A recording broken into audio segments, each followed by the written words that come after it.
Watsons Pier tells the story of one man, Stanley Watson, my great-grandfather, a mid-level officer who was part of the first Signals Corps in Australia, and that involved all the telecommunications and cables and runners in the military.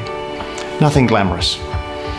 He was part of the landing, and at the landing one of the key failures was that they were unable to communicate with the men up in the hills on the front line.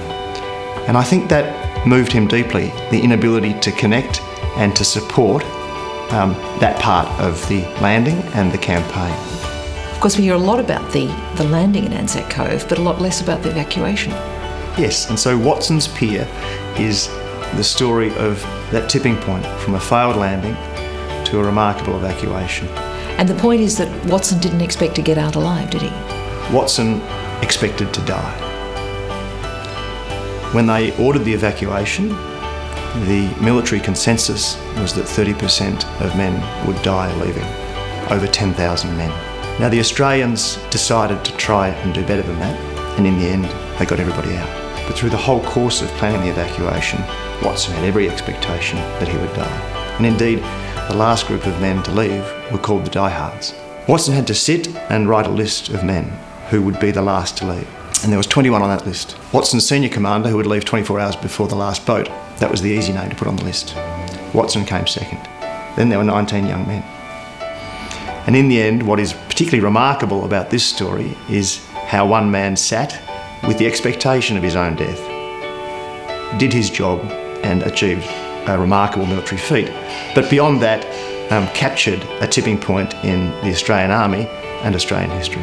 Josh, you've written Watsons Pier very much as a tribute to the Gallipoli generation, but of course this is a very personal story for you, isn't it? The origin of the story is when I really did sit at my great-grandfather's feet at Christmas and listen to his stories of Gallipoli. But to understand and feel what it would have been like for him, I needed to imagine the rest. I think we all need to do that when we're trying to reach back through the generations to understand history. So Watsons Pier follows Watson from his point of view, from before the war through to the evacuation, so that we can try and understand that as if we were there, and at the same time feel what it is like for a single person to endure the frustration, the defeat, the disease, the bureaucracy, and also the fear. And national identity is built up with a series of stories, and so this is one of those stories I think is best told from one man's point of view.